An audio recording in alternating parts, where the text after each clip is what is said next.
Hello YouTube, it is Championdjk coming at you again with another video, and we're going to take a look, I guess, real quick at this Hot Wheels Premium Collector Set.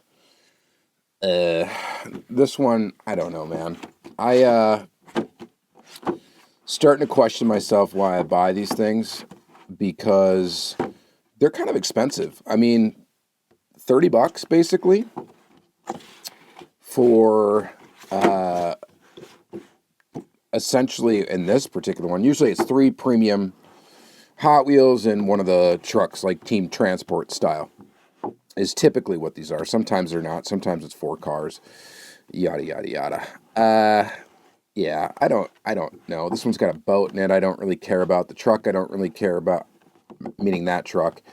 I mean, the coolest casting is that Toyota Stout drift truck, and then we've got that Citroen H-Van, which is kind of cool too, but for the price, it just, man, and I've been buying every one that comes out. I think I only missed one, and that was the Fast and Furious one back in the day, and too bad I missed that one, because now that one's valuable, so whatever. Who knew? That one was such a peg warmer for a long time, and now apparently it's a tough one to get secondhand. So, anyway, without further ado, I guess we'll get into this thing. There's several reasons why I don't like this. The packaging is obnoxiously large. It's huge. I guess it's a diorama, but it's not really that.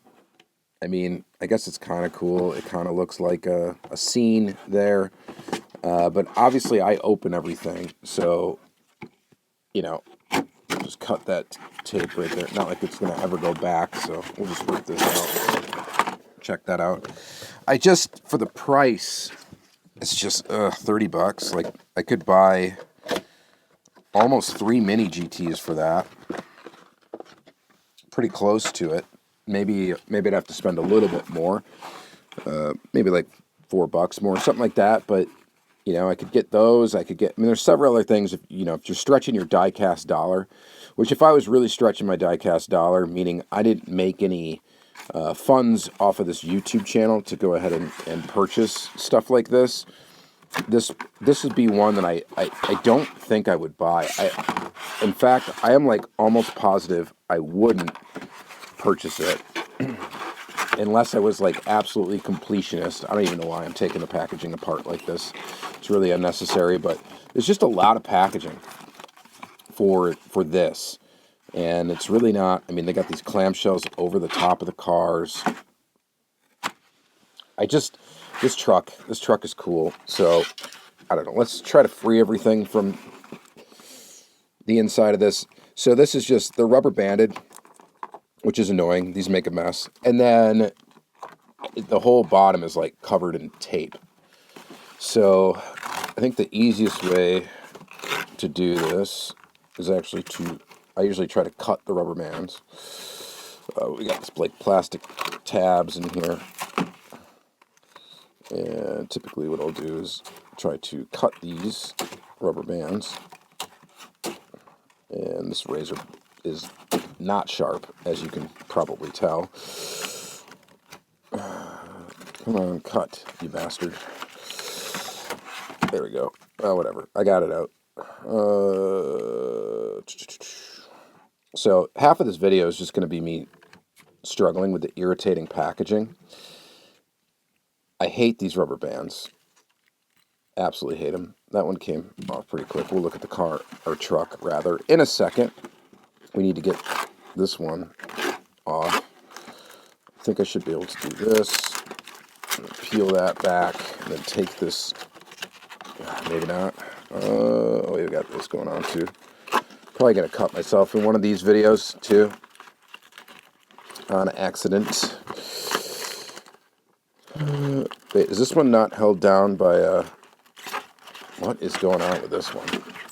Come out of here. Oh, these ones don't have rubber bands, so that's good. This truck's gonna have rubber bands. Sliced them there, good. Picking the rubber bands off, and I could have cut this whole part out of the video, but honestly, this is part of the experience. Is if you want these cars out and in your collection loose, this is what you have to go through to get them out. And sometimes it's fun to tear open cars. This is not one of those times. It's just not. There's just so much packaging involved in this. Here's the dumb boat, which looks like it comes with like a stand. I didn't get the team transport that had the boat. At least I don't think I did. If I did, I haven't opened it yet anyway. So I wasn't aware that it came on a stand. Look at this garbage here. Just making a mess. I guess let's take a look at the boat and the truck first. Here's the what is it called? Speedboat, speedways, something like that. I guess classic hydroplane. So this is your classic hydroplane, Moon Eyes livery, which the Moon Eyes livery is about the best thing that's got going on. It is a fairly newer boat tooling. You got the prop in the back. It's got some, I guess, neat-ish details. And then it's got this stand or whatever so that you can turn this, I would guess, into a boat trailer, maybe.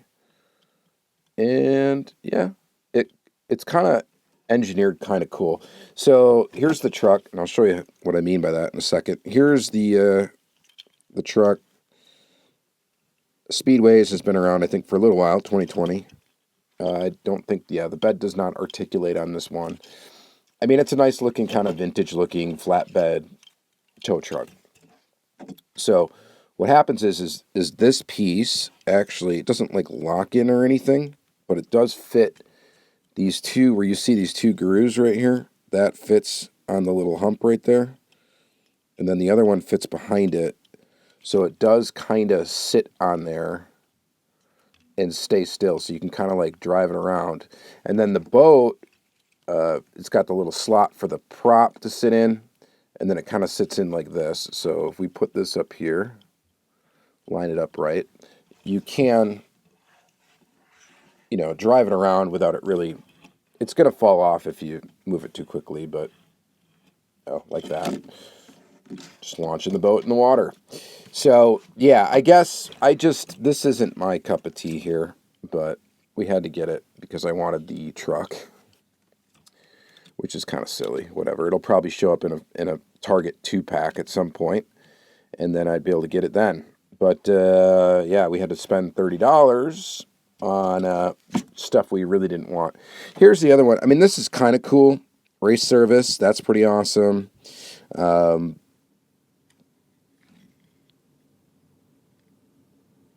future is our fault.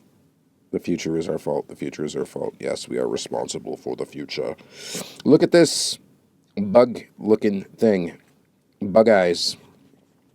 Kind of a neat van. Do I have a version of this yet? I think this might be the first version of this particular tooling that I've got. I know it's come out in something else before. It is in a matte blue, and it feels like kind of gross, like chalkboardish. So, and yes, I am one that if I were to run my nails along chalkboard, man, that almost gives me the chills just thinking about it. And that's kind of what this feels like. It feels kind of gross because of that. It is kind of cool looking. It's kind of an artistic design. And I can't say that it's bad. I guess it's pretty cool. So, ride's really low to the ground. Copyright date 2022. Kind of a neat cat. I mean, that thing's basically scraping the ground. But it rolls really nice. Not bad. And then, finally, we get this, the truck. Oh, what is even the theme with this? Is it like ocean stuff? I guess? With a drift truck and a... It just doesn't make it much sense. I heard that possibly these are going to start getting a little better. I think they're going to start being more thematic and have more like a theme more that kind of makes sense on most of them. This one is just kind of all over. It's weird. I mean, what is really the theme here? I don't know. trick. This is cool. So this is really neat. This is really neat. It's got that Pegasus thing up there. TRD 411. This is a really cool casting. They did a good job on it. And the deco on it is pretty nifty too. So not a bad one. Not a bad one. Is it worth the cost of the entire set? Probably not. Definitely not, I would say. So maybe this will come out in a Target 2-pack sometime, and then you'll be able to get it if you really want this truck. You know, it might. It's very possible. But if it doesn't, this is the only way you can get it. Maybe you could buy it, sell the other things, and just keep the truck if that's all you wanted. I do think this is kind of cool, though. It's just this does nothing for me. This right here, nothing. It does nothing for me. So that's my only, I guess, gripe with it. You guys let me know, and of course the packaging and all that silly stuff. So you guys let me know what you think in the comments down below. Do you collect these premium collector sets or diorama sets or whatever they're calling them? Do you pick up every one? I guess do. But every time I do, I'm like, should I really buy this? I have to second guess it every single time. And then I end up doing it anyway. But yeah, just to give you some insight. The way I feel about it, because that's what we do here on the channel. All right, this is going to be under, I don't know, some Hot Wheels playlists on the channel. My videos are all pretty much, a lot of them are, you know, separated out into playlists, making it kind of easy to navigate the channel. So check out the playlist if you want to watch more videos that are in a certain category. Highly recommend that. And then, of course, you know, like and comment and subscribe and have a fun discussion in the comments. I like that stuff. And really appreciate you watching. So thank you very much. And you all, you know, have a good day. Yeah, do that. Thanks. Bye.